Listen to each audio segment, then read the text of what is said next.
Baik,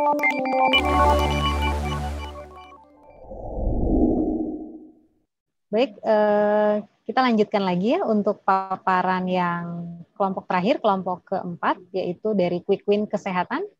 Silakan untuk kelompok 4, Quick Win Kesehatan, waktu dan tempat dipersilakan.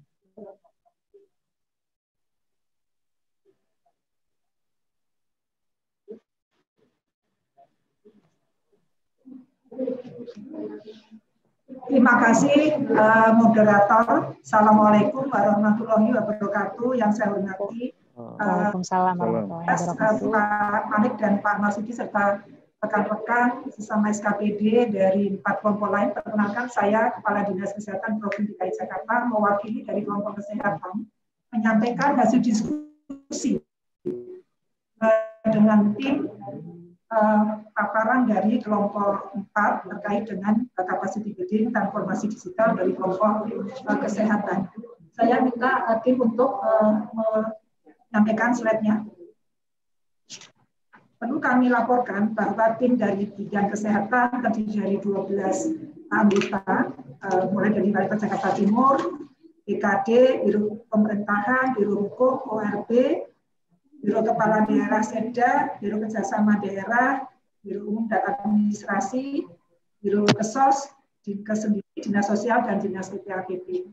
Dalam beberapa diskusi bersama dengan rekan-rekan kelompok kesehatan, kami akan mencoba menyampaikan platform reformasi yang kita lakukan sesuai dengan tema yang dipilih oleh tim dari BPSDM.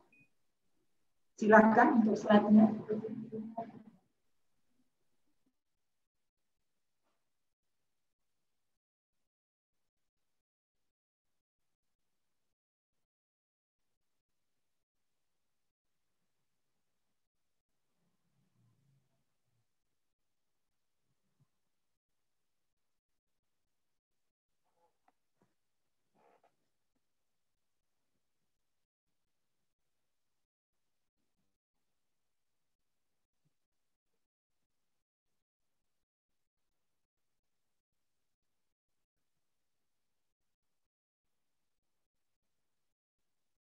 Mohon maaf ada sedikit masalah teknis, mohon berkenan untuk menunggu sebentar.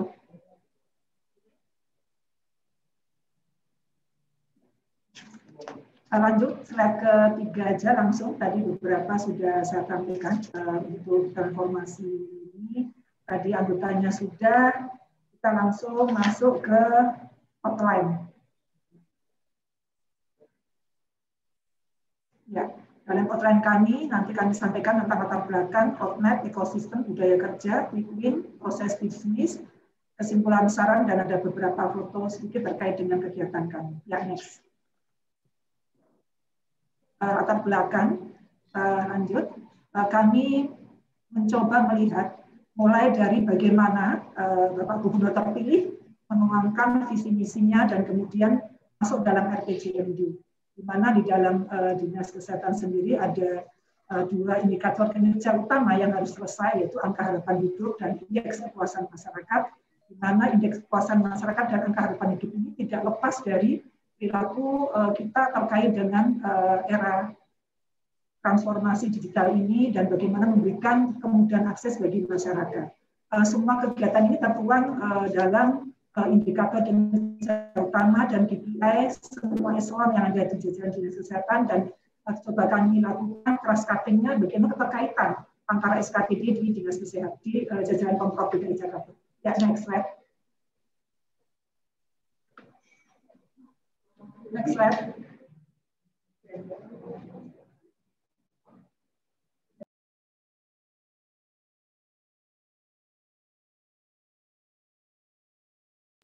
Jadi kami coba lihat cross cutting bagaimana transformasi digital itu adalah masuk dalam RPJMD dan kaitannya dengan kegiatan-kegiatan terkait dengan internal Dinkes maupun eksternal di SKPD lain maupun stakeholder eksternal Pemprov DKI Jakarta. Pertama adalah bahwa ada KSD 12 tentang penyediaan jaminan kesehatan masyarakat yang berkualitas dan integratif, di mana di dalam KSD ini adalah pemanfaatan digital menjadi sesuatu yang harus kita kedepankan terkait dengan kemudahan akses tadi. Tentu untuk bisa mencapai tadi adalah menunjang suatu platform RPJMD yang DKI Jakarta, yaitu sebagai kota yang layak huni. Jadi kita mengangkat kota layak huni tadi menjadi sesuatu yang sangat penting sesuai janji gubernur terhadap warga, dan kami mensupport itu melalui berbagai pendekatan program maupun transformasi digital yang kita dorong. Dibutuhkan kolaborasi baik itu eksternal Pemprov DKI Jakarta yang tentunya banyak sekali, mulai dari tingkat pusat, BUMN, swasta, institusi pendidikan, maupun berbagai lembaga dari luar maupun dalam negeri, dan organisasi profesi maupun asosiasi-asosiasi lain. Kemudian tentunya juga kolaborasi dengan berbagai SKPD terkait berbagai platform digital yang sudah ada untuk mensupport kami untuk lebih cepat melakukan transformasi digital. Ya, next. Ini kami gambarkan bahwa sudah ada super app di tingkat Pemprov, yaitu JAKI, Jakarta Kini. Yang kami pilih untuk Dinas Kesehatan adalah membangun rumah JEK Sehat. JEK Sehat adalah subsistem super app kesehatan yang nanti menyupport Anda dalam JAKI. Jadi akan kami integrasikan JEK Sehat tadi ke dalam JAKI. Di dalam JEK Sehat sendiri banyak sekali hal-hal terkait dengan aplikasi-aplikasi layanan kesehatan maupun yang bersifat back office maupun front office, termasuk bagaimana kita memberikan edukasi kepada masyarakat untuk memanfaatkannya. Mungkin sebagai contoh bahwa yang berwarna ungu adalah kegiatan-kegiatan yang sifatnya back office, kemudian untuk yang merah dan biru adalah kegiatan yang sifatnya promotif preventif, sedangkan yang kuning hijau adalah yang layanan langsung kepada masyarakat. Jadi sebenarnya kami sudah punya berbagai platform digital, tetapi akan kita rumahkan dalam satu rumah JEK Sehat dan mengintegrasikan, mengefisienkan, dan menjadi lebih sederhana, menjadi suatu aplikasi yang lebih mudah dijangkau dan masuk dalam suprasistem JAKI yang menjadi platformnya Pemprov DKI Jakarta. Mungkin sebagai gambaran, kenapa kami sampaikan bahwa ini adalah pembelajaran bersama, baik bagi kita pemberi layanan, stakeholder kami, maupun kepada masyarakat. Contoh adalah bagaimana kami mengintegrasikan Simfoni Ananda. Simfoni Ananda itu adalah suatu platform digital kita untuk para pembelayanan kita memasukkan data tentang imunisasi.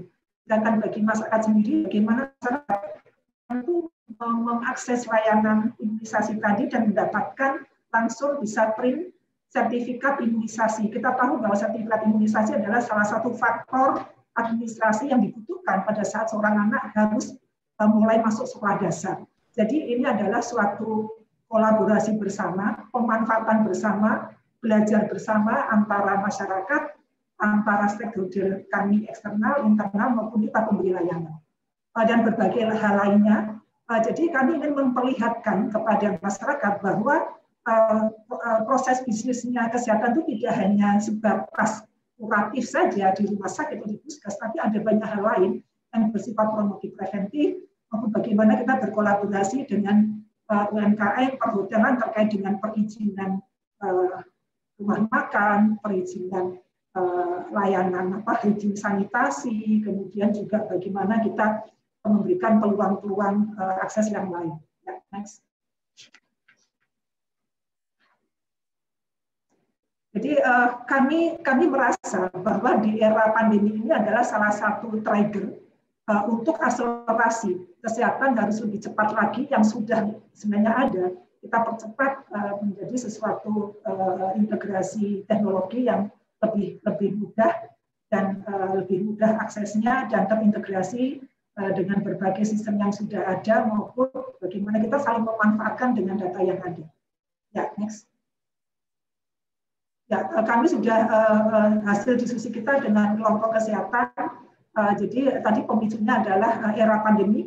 Kita jadikan era pandemi adalah suatu peluang kita bahwa memang suatu transformasi digital menjadi sesuatu yang mutlak harus kita kejar supaya tadi mewujudkan Jakarta yang layak huni dalam situasi apapun, termasuk dalam situasi memberikan kemudahan akses layanan, baik akses layanan dalam hal promotif preventif, kuratif maupun masalah perizinan-perizinan yang terkait dengan kesehatan.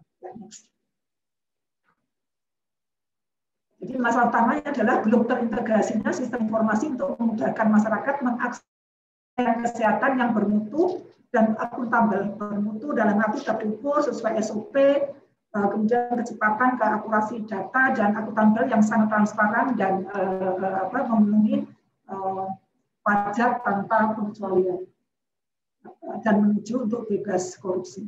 Ya, next. Saran perubahannya adalah sistem pelayanan kesehatan dengan pembayaran tidak konservatif. Gagasannya adalah membuat pelayanan kesehatan melalui sistem integrasi dan pembayaran non-tunai atau cashless payment. Kemudian judul transformasinya adalah terlaksananya pelayanan kesehatan melalui Jack Sehat sebagai rumah besar kita dan sistem pembayaran non-tunai atau cashless payment untuk warga DKI Jakarta dalam rangka mencapai akuntabel dalam hal sesuai dengan transformasi yang didengungkan oleh Kementerian Menpan-RB. Ya, next. Ruang lingkup perubahannya adalah membangun rancangan Jack Sehat dan pembayaran non tunai, kemudian mengintegrasikan sistem existing ke dalam Jack Sehat, kemudian melakukan uji coba Jack Sehat dan seterusnya, membuat buku manual sampai mengimplementasikan Jack Sehat dan pembayaran non tunai, dan tentunya juga harus mengukur bagaimana monitoring evaluasinya implementasi Jack Sehat dan pembayaran non tunai. Kami menuangkan dalam 3 tujuan. Jangka pendeknya adalah tersedianya. Jadi pertama adalah rumahnya dulu kita bangun, adanya suatu Jack Sehat yang menjadi nanti subsistem, subsistem Jaki tadi, di mana aplikasi yang akan kita dorong ada jangka pendek adalah pendaftaran online yang ada di semua vaskes yang ada di DKI Jakarta. Kemudian yang kedua adalah pembayaran non tunai atau cashless payment menjadi sesuatu yang akuntabel sehingga terukur dan menghilangkan peluang untuk terjadinya suatu penyimpangan.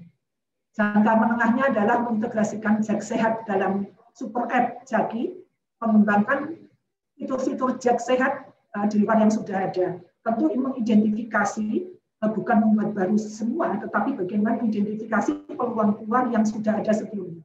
Contoh, kami mencoba melihat bagaimana BMKG sudah mempunyai data yang cukup bagus, kami punya data penyakit, BMKG punya data iklim, kami sudah mulai dengan DPD iklim sebagai upaya promotif preventif terhadap kita dan masyarakat.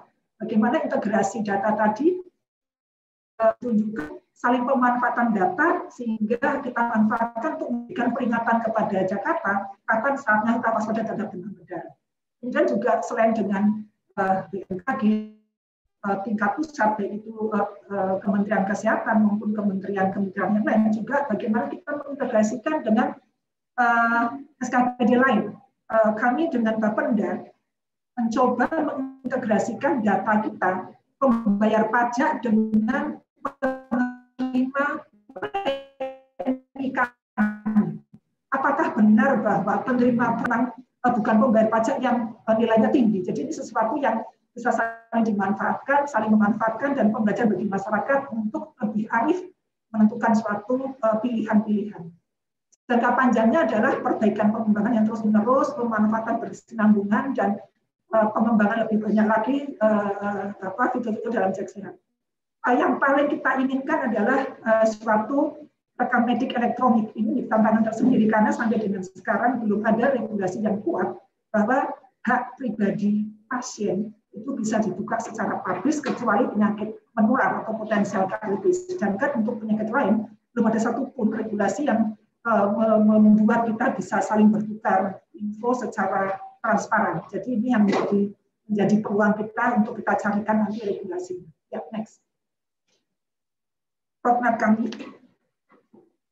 Kami mengambil roadmap yang disusun oleh tim Kominfo, bagaimana Jaki menjadi super app di Pemprov DKI, dan kami masuk dalam subsistem klaster kesehatan. Tentu kami ikut irama dan pentahapannya sesuai dengan irama yang sudah disusun oleh tim Kominfo. Ya, next. Kita harapkan bahwa timeline-nya secara cepat adalah November. Kita sudah berkali-kali melakukan koordinasi dengan berbagai stakeholder, kemudian membuat perencanaan sistem, kick-off pembangunan sistem, dan monitoring evaluasi. Di Desember kami harapkan kita sudah membangun Jack Sehat ini menjadi rumah yang sudah ada dan suatu aplikasi baru, cashless payment maupun pendaftaran online yang sudah harus tersedia di bulan Desember. Sedangkan tahun 2021, Jack Sehat masuk dalam online super system jadi. Ini kan kembangkan untuk semua vaskes yang ada di DKI Jakarta, tentu juga harus dilakukan terus-menerus implementasi, monef, dan continuous improvement terus-menerus sesuai dengan tantangan, peluang, maupun masalah yang ada di DKI Jakarta. Ya, next. Ya, ekosistemnya bahwa kami selalu diingatkan kata-kata oleh Bapak Gubernur bahwa kita harus bisa membuat warga bersama mengucapkan Alhamdulillah Jakarta, Alhamdulillah untung saya tinggal di Jakarta. Jadi kami harus pastikan bahwa dalam sistem yang kita bangun nanti betul-betul memberikan perlindungan terhadap konsumen. Jadi perlindungan di sini adalah perlindungan terhadap kepastian hukum terkait dengan layanan yang sudah terdaftar legal. Kita tahu banyak sekali ada dokter yang tidak punya SIP, ada klinik yang sebenarnya sudah tutup, dan ini kita jaminkan bahwa nanti dengan integrasi tadi, dengan memanfaatkan data yang ada di PTSP dan dilengkan dengan data kita, itu akan kita jaminkan bahwa warga bisa dengan cepat tahu mana-mana vaskes yang memang legal dan terstandar, termasuk bagaimana warga tahu mana-mana restoran yang sudah mendapatkan sertifikat layak sehat. Jadi suatu kebutuhan untuk tadi Jakarta sebagai kota layak huni. Yang kedua adalah pelayanan publik prima. Ini menjadi sesuatu yang kita harus pastikan karena kemudahan akses menjadi sesuatu yang harus cepat dilakukan, termasuk memberikan pelayanan yang sesuai standar, berkualitas, terukur, dan mampu menghadapi apapun perubahan yang ada di masyarakat maupun di era teknologi. Tentu untuk mencapai itu semua dibutuhkan suatu kolaborasi yang bersama baik internal Pemprov DKI Jakarta melibatkan hampir semua SKPD maupun eksternal Pemprov DKI Jakarta. Eksternal ini tentunya kami tidak tertutup hanya di dalam negeri, kami juga bermitra dengan berbagai mitra NGO di luar negeri, penguatan sistem kita, termasuk bagaimana tingkat pusat, BUMN, organisasi profesi dan sebagainya, termasuk tentunya bagaimana kita mampu merubah perilaku masyarakat untuk lebih paham terhadap proses bisnis yang kita keluarkan. Ya, next.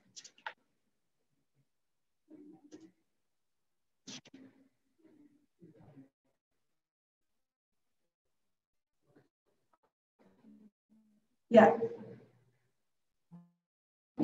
maaf sinyalnya putus. Kami sudah harusnya masuk ke budaya kerja, moga-moga bisa segera terhubung. Di dalam budaya kerja kita ingin perlihatkan bagaimana untuk mencapai Jack Sehat dan cashless payment ini, kita membangun budaya kerja di dalam internal pemberi layanan di tingkat SKPD yang ada di Pemprov DKI. Juga kita berharap dampak dari budaya kerja tadi berimbas kepada masyarakat luas di DKI Jakarta. Bagaimana mengajarkan kepada masyarakat, memaksa tanda kutip, untuk bisa menerima layanan kita dengan kemudahan-kemudahan tadi.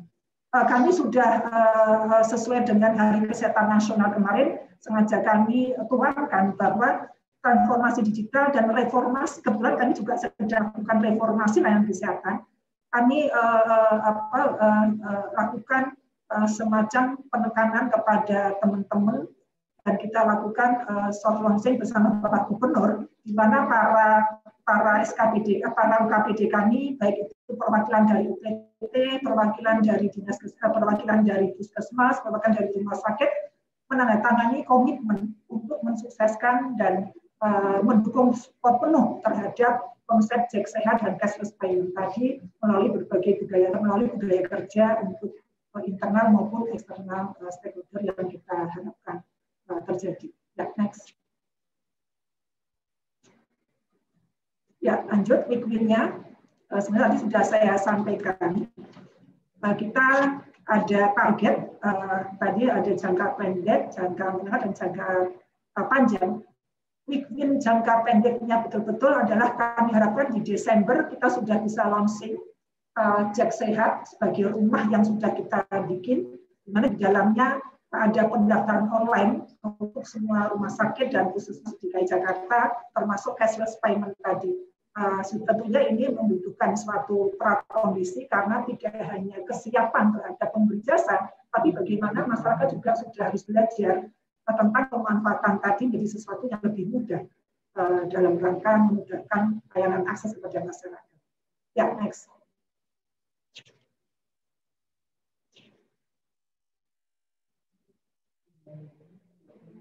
Ya, ini proses bisnisnya untuk pendaftaran online. Mungkin hanya selintas kami sampaikan.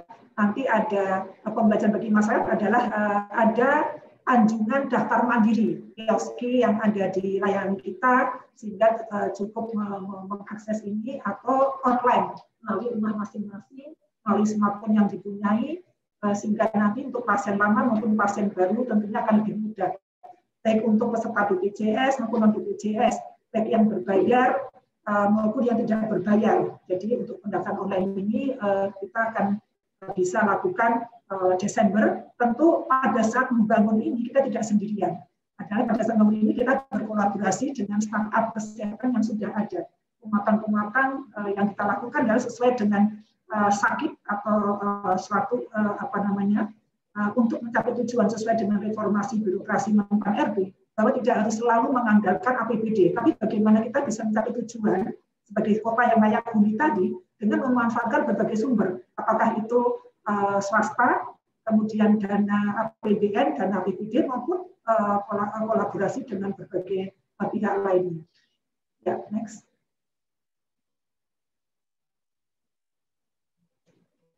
Ini mohon maaf, akses internetnya kurang bagus.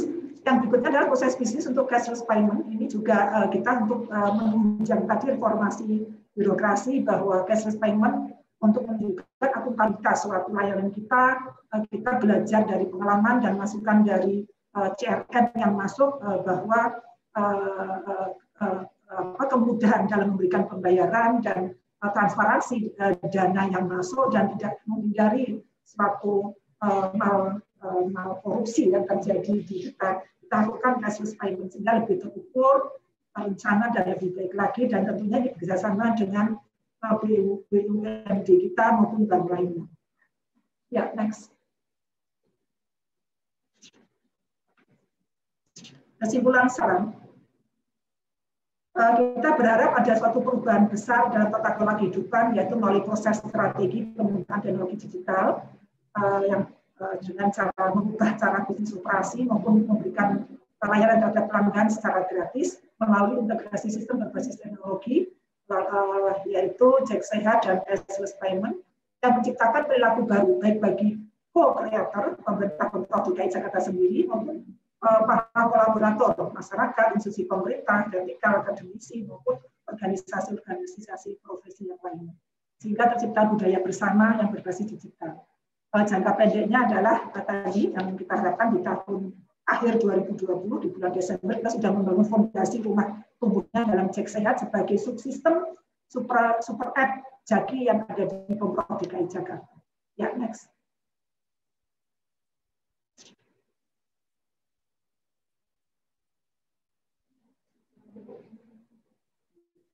Ini mohon maaf kami jaringan internetnya. Ya, kemudian jangka menengahnya tentu kita harus betul-betul mampu membaca, mengakomodir, menjawab peluang tantangan yang ada di masyarakat. Contoh pada saat era pandemi ini kita cepat bertransformasi untuk memberikan kemudahan akses dan kita tidak tahu ke depan akan ada apa lagi sehingga kita siapkan rumahnya dulu sehingga nanti yang sudah tersedia integrasi tadi. Kemudian jangka panjangnya adalah di mana semua kegiatan promotif, preventif, kuratif, dan rehabilitatif masuk dalam konsep Cek Sehat sehingga bisa memberikan pengambilan keputusan yang lebih tepat terhadap sistem di DKI Jakarta dan menuju apa yang benar-benar layak huni. Kami berharap bahwa transformasi ini dapat digunakan sebagai alat untuk mencapai indikator kinerja utama Dinkes yang ada dua tadi, angka harapan hidup yang semakin meningkat, kemudian indeks kepuasan masyarakat yang semakin meningkat, dan tentu IKU Dinkes adalah untuk menunjang tadi visi misi gubernur yang terkait dengan tadi yang seperti di paparan slide ketiga, misi ke-1 dan ketiga Pemprov DKI Jakarta yang tertuang dalam RPJMD. Ya, next.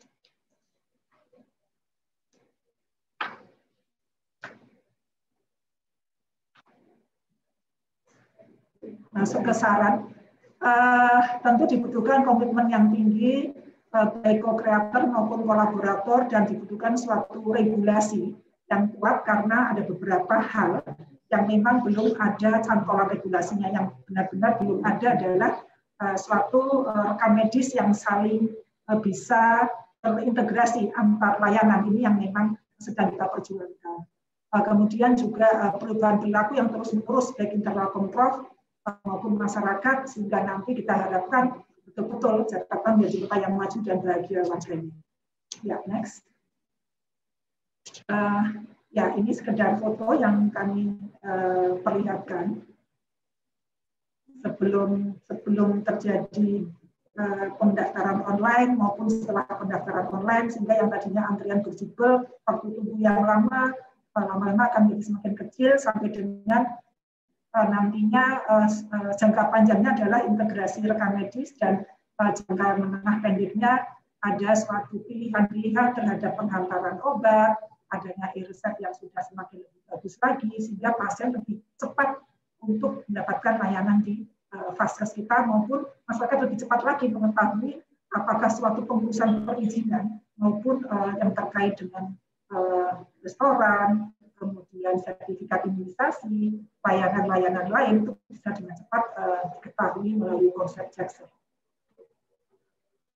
Demikian paparan ini. Terima kasih. Tentu masih banyak kekurangan masukan dari Bapak pembahas, Pak Malik maupun Pak Masudi, dan juga dari teman-teman kelompok lain menjadikan kita lebih kuat dan lebih mampu untuk bekerja lebih baik lagi. Terima kasih. Wassalamualaikum warahmatullahi wabarakatuh. Waalaikumsalam warahmatullahi wabarakatuh. Terima kasih Bu Widi. Silakan Bapak panelis untuk memberikan tanggapan, yaitu dimulai dari Bapak Malik Gismar. Silakan Bapak.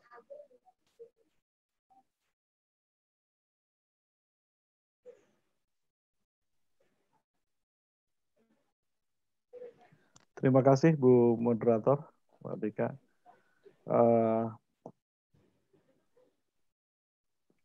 Ini barangkali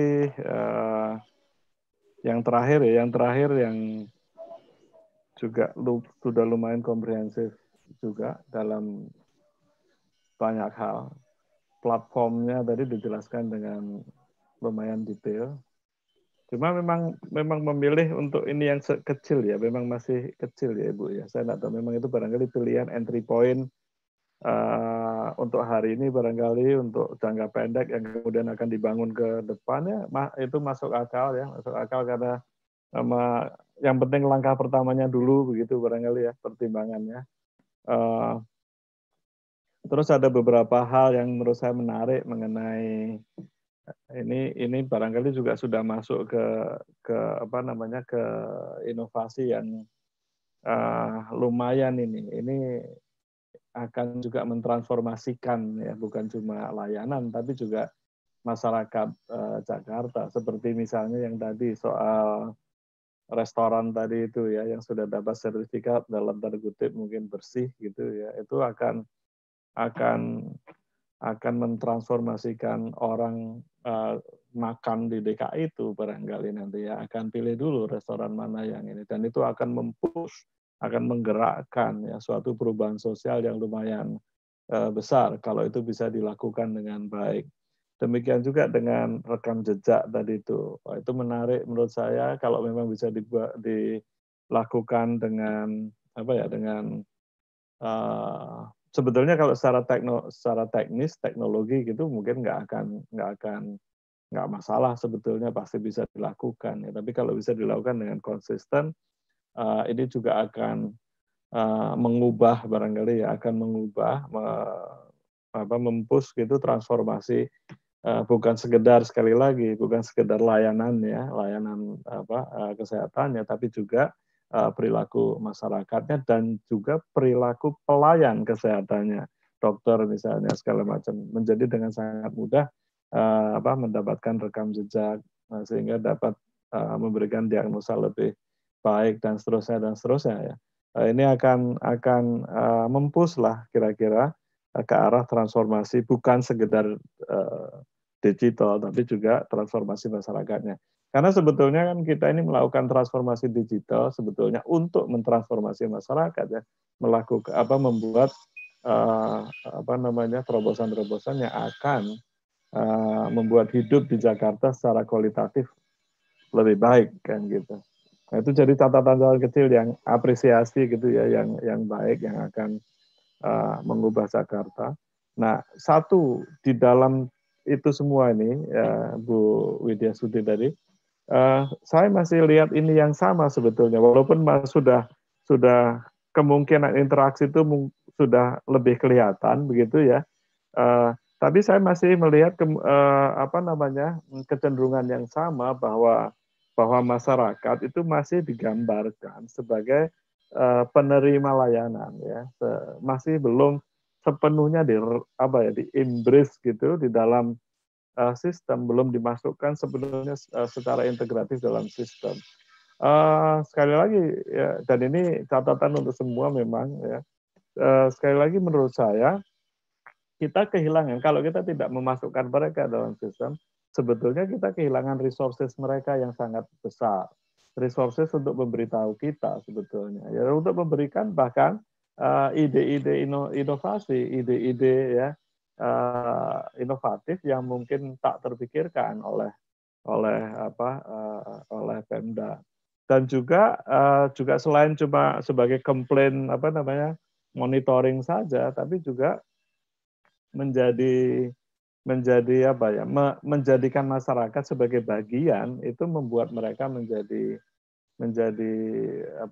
bagian dari inisiatif ini juga. Sekali lagi yang ingin saya tekankan ini untuk semua juga, bahwa kita harus bergerak dari masyarakat sebagai penerima atau layanan saja, menjadi network society, di dalam hal ini terkait dengan kesehatan, network society yang mereka tuh ingin connected ya, mereka ingin punya akses. Sekali lagi, bagaimana caranya membuat ini on all the time, everywhere dan seterusnya. Kemudian connection tadi itu membuat mereka menjadi bagian dari ya sistem ini, mereka bisa bicara apa saja dan seterusnya.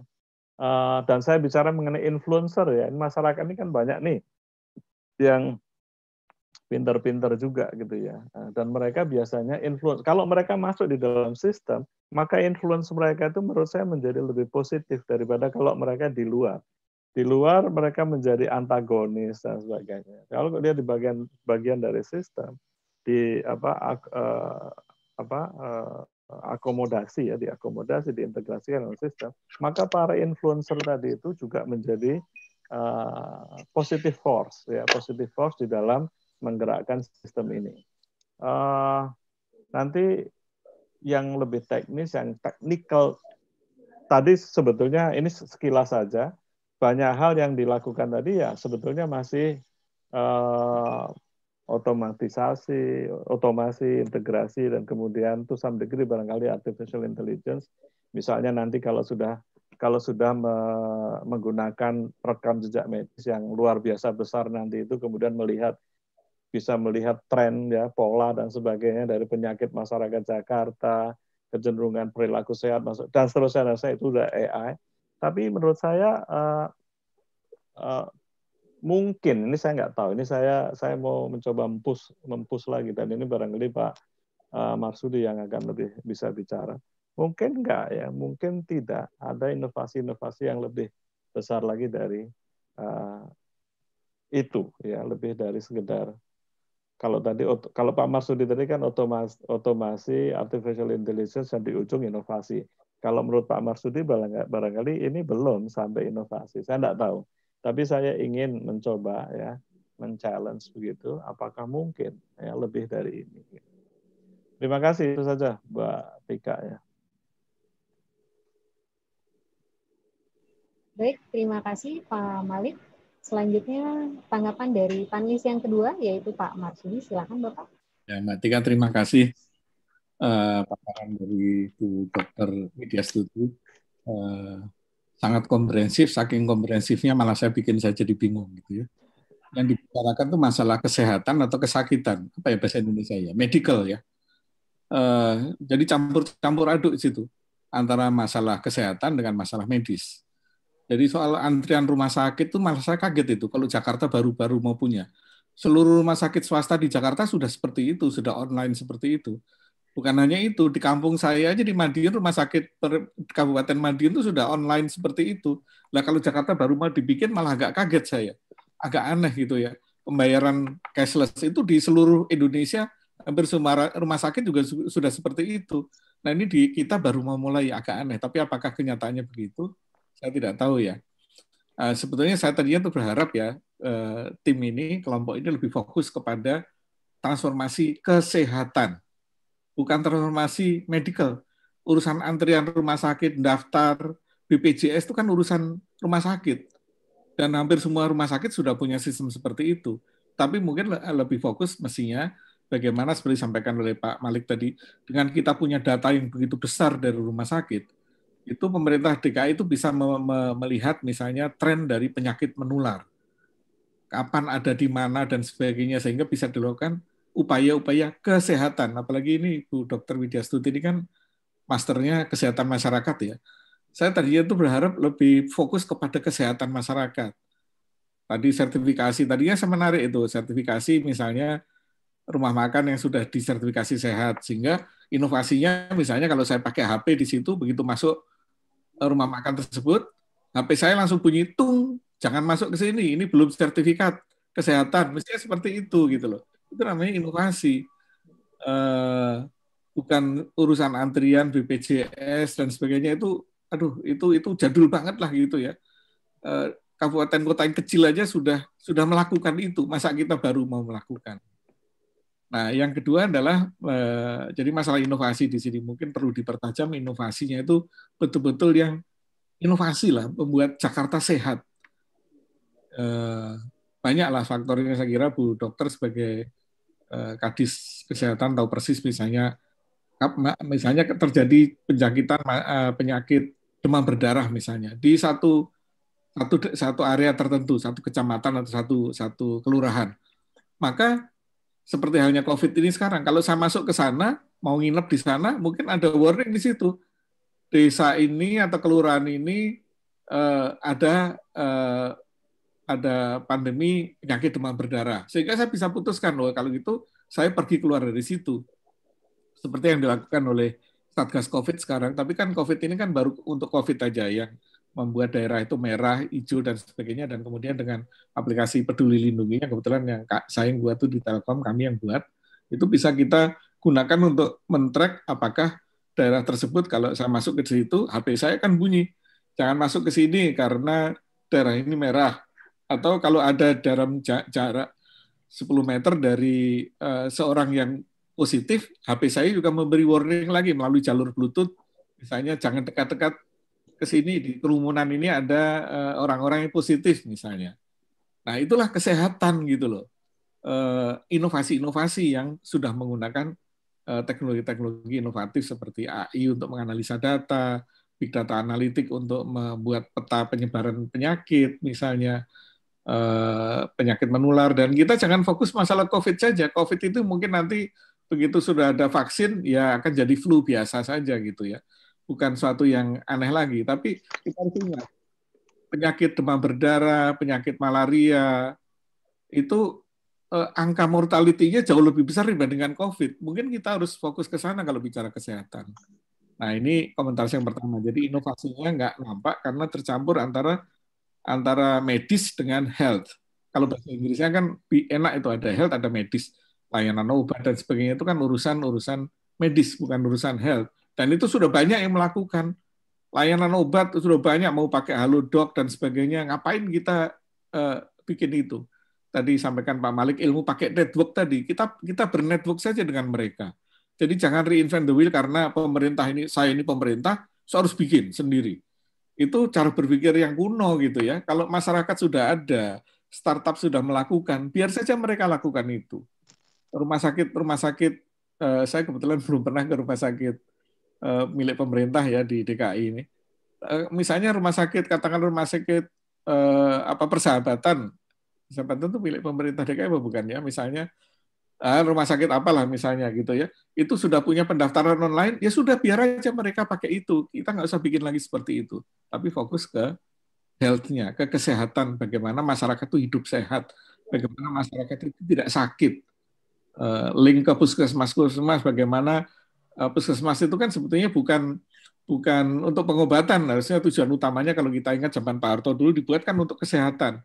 Makanya ada di situ bayi, nimbang bayi dan sebagainya, itu adalah untuk mengkolek data bagaimana masyarakat kita bisa hidup lebih sehat, bukan pengobatan. Nah, yang kedua adalah tadi andaikan dibuat pendaftaran tadi ya, pakai orang warga DKI bisa menikmati fasilitas kesehatan. Dari mana kita bisa mendeteksi warga DKI? Apakah dari KTP? Apakah kalau KTP-nya 31 boleh, kalau KTP-nya bukan 31 ditolak? Ini kan jadi masalah juga gitu. Karena warga DKI itu bukan sekedar yang KTP-nya nomornya 31.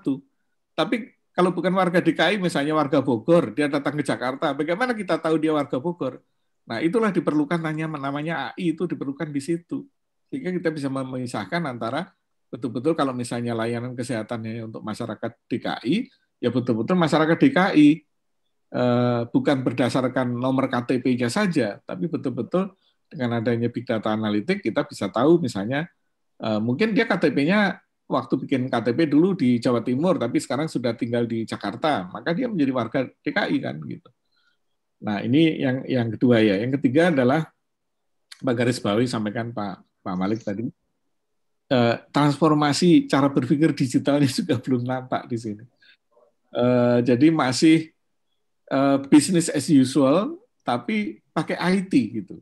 Itu bukan namanya transformasi digital. Saya mungkin untuk yang lain juga ya, mohon dicatat.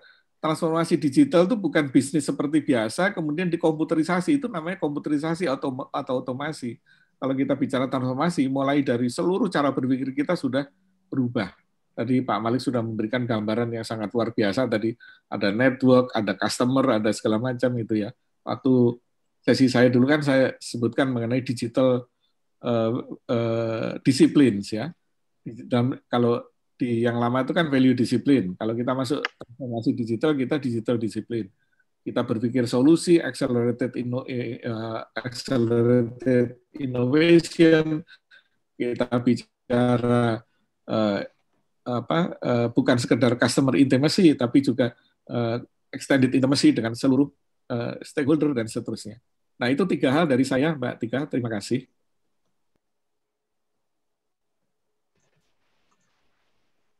Baik, terima kasih Pak Marsudi. Silakan dari kelompok kesehatan untuk memberikan tanggapan dari masukan dan bahasan para panelis. Silakan dari kelompok kesehatan. Ya, terima kasih Pak Malik, Pak Marsudi atas masukannya luar biasa. Memang kemarin pengangkatan tema sangat kelihatan kuratif atau medis sekali adalah berdasarkan diskusi kelompok digital. Tapi kami sampaikan bahwa proses bisnis yang ada di jajaran Dinkes itu bukan semata-mata kuratif. Tadi sudah saya sampaikan, bukan semata-mata hanya proses medis saja, tetapi juga ada upaya promotif terapi yang sedang kita tuangkan. Terkait dengan benar setuju sekali bahwa yang sudah dilakukan oleh rumah sakit dan sebagainya tidak perlu kita itu, tetapi yang kami sampaikan adalah mengintegrasikannya dan menstandarkan. Jadi masing-masing kebetulan karena layanan kita ada 192 rumah sakit di DKI Jakarta, ada 300 lebih puskesmas di DKI Jakarta, sehingga ini yang perlu kita integrasikan dalam sistem yang punya rumah yang bisa saling kita integrasikan tadi. Kemudian yang terkait dengan kesehatan masyarakat, benar bahwa saya tadi mencontohkan satu adalah tentang bagaimana memanfaatkan para industri makanan atau catering, rumah makan, hotel itu menjadi klien kita yang kita harus pastikan keamanan bagi warga kemana-mana yang sudah tersertifikat dengan baik. Itu contoh satu. Sebenarnya ada lagi contoh-contoh lain, seperti contoh yang kita tampilkan di sini adalah tentang eJiwa. eJiwa adalah suatu aplikasi yang preventif, bagaimana masyarakat bisa melakukan self-assessment, sehingga akan muncul notifikasi apakah berisiko atau tidak berisiko untuk ditindaklanjuti. Jadi ini adalah bagian untuk upaya preventif yang kita kuatkan. Demikian juga dengan usaha eJiwa, masyarakat bisa berinteraksi dengan para sekolah yang kita sediakan melalui sistem yang ada. Kemudian tadi yang disampaikan oleh Pak Marsudi terkait dengan DPD, kami sebelum era COVID kita sudah sejak tahun 2005 mempunyai web surveillance dinkes.dki.net, di mana ada 25 penyakit menular yang berpotensi menjadi kejadian luar biasa yang harus kita pantau. Sehingga kami punya setiap minggu kita mempunyai peta daerah-daerah berisiko untuk DBD maupun penyakit menular lain sesuai dengan tingkat keparahannya. Jadi data-data tadi bisa kita buka karena memang ada undang-undang yang memudahkan kita mengakses data individu. Jadi begitu puskesmas membuka, puskesmas akan tahu siapa yang hari ini dirawat di rumah sakit swasta tertentu, rumah sakit tertentu dengan diagnosa demam berdarah, sehingga tanpa menunggu instruksi, tanpa menunggu konfirmasi, bisa langsung melakukan action, melakukan fogging di lapangan berdasarkan data notifikasi yang muncul dalam sistem yang ada di kita. Nah, dari DPD tadi kami tidak berhenti hanya untuk fogging, kami bermitra dengan BMKG. BMKG mempunyai data cuaca, data iklim. Nah, dari data kita lengkap tentang penyakit baik Benning, Aedes yang lengkap, kemudian diolah bersama dengan BMKG, dengan iklim, sehingga tiap kecamatan, tiap kota punya early warning system bahwa saat kondisi sekarang sudah merah loh, sehingga ayo cepat-cepat untuk melakukan kegiatan peningkatan preventifnya dalam rangka PSN. Jadi betul Bapak, kita memang proses bisnisnya banyak, itu yang kita nanti berikan rumah dalam Jack Sehat, dan nanti Jack Sehat nanti menjadi subsistem yang ada di Super App Jakarta Gini. Kemudian yang itu lagi juga Jack Track. Jack Track ini adalah untuk HIV, juga ada upaya preventifnya dan sebagainya. Kemudian untuk sebenarnya untuk pendaftaran online benar sudah sebagian sudah ada, tapi memang belum terstandar dengan baik. Mungkin itu kira-kira, dan ada banyak lagi kegiatan contoh Simfoni Ananda ini. Jadi bagaimana masyarakat dengan sadar harus melakukan imunisasi bagi putra-putrinya sebagai hak sehat. Nanti apabila terisi dengan lengkap datanya akan kita keluarkan langsung bisa di-print di tempat sertifikat sudah dilakukan imunisasi dasar lengkap. Sertifikat tadi akan bisa dipakai untuk persyaratan, salah satu persyaratan pendaftaran anak sekolah. Dan yang lain. Demikian Bapak, tapi kami tentunya membuka diri terhadap masukan-masukan untuk lebih baiknya lagi kami dalam memberikan layanan kesehatan. Terima kasih. Mungkin ada rekan dari grup kesehatan yang akan menambahkan. Baik, silakan Bapak Ibu dari kelompok kesehatan lainnya yang mau menanggapi.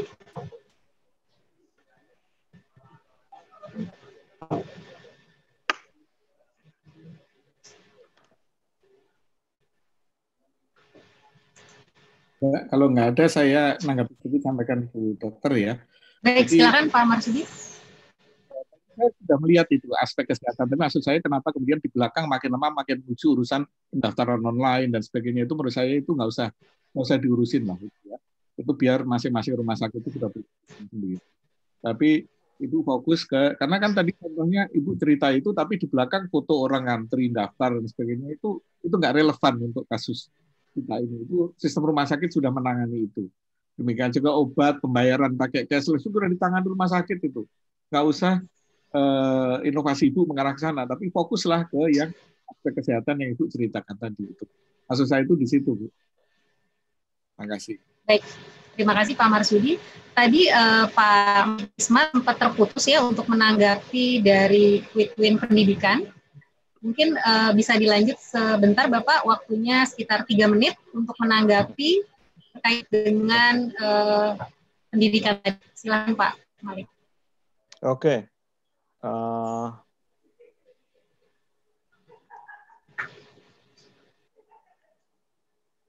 Saya kira komentar saya tentang pendidikan secara umum ada yang sama ya dengan semua yang lain, yaitu bahwa masyarakat itu sendiri belum masuk sebagai bagian dari sistem.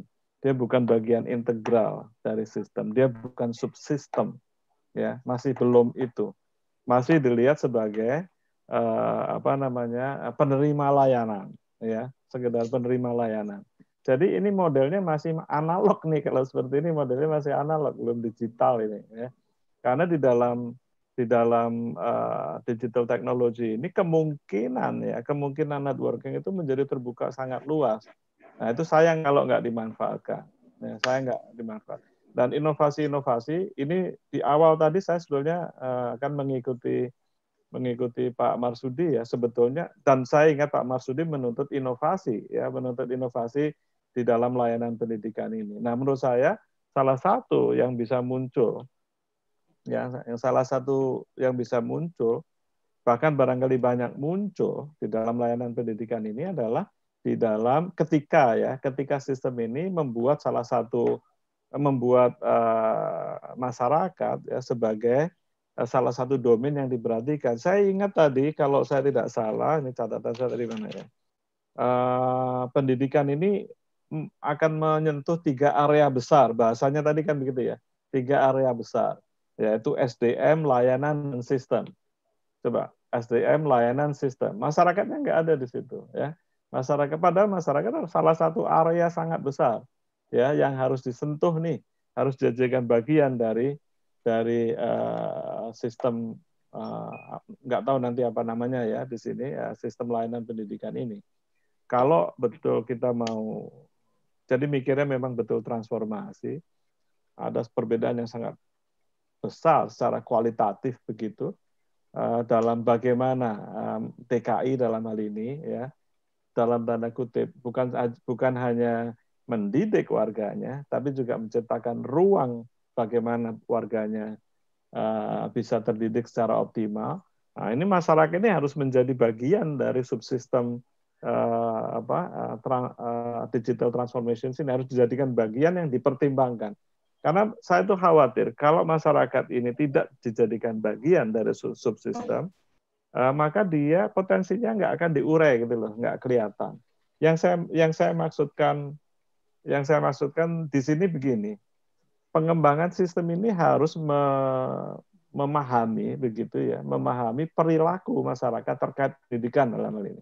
Ya, perilaku ini yang tadi di banyak di beberapa atau barangkali di tiga-tiganya tadi saya katakan, masyarakat hari ini digital nomad. Mereka menggunakan teknologi digital di mana-mana untuk mengakses segala macam. Mereka ingin akses yang mudah, misalnya terhadap segala macam, terhadap informasi ya yang ada. Bagaimana membuat kita itu selalu aksesibel, mudah, cepat, terus ada di mana-mana dan seterusnya itu. Connected, mereka itu selalu connected. Bagaimana kita bukan cuma membuat connected dengan mereka, tapi juga membuat koneksi dengan mereka, itu sangat-sangat menguntungkan kita. Menguntungkan dalam arti untuk selalu perbaikan. Ya, mereka ini ketika saya bilang masyarakat, bukan cuma si end user ya, pendidik, atau anak-anak didik itu, tapi juga macam-macam tuh di situ. Ada influencer tadi saya singgung misalnya ya, ada kelompok-kelompok pemerhati pendidikan, ada ibu-ibu ya, macam-macam lah ya, banyak di situ ya yang bisa dimanfaatkan. Dan teknologinya sendiri atau platformnya sendiri bisa macam-macam, ada Twitter, ada Google, atau segala macam itu. Yang dan itu jelas itu dipakai gitu ya, itu ada.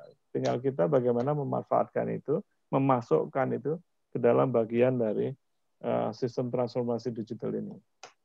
Itu mungkin Mbak Tika ya, nanti beberapa hal yang Mungkin tersisa saya tulis di ini ya, saya di catatan.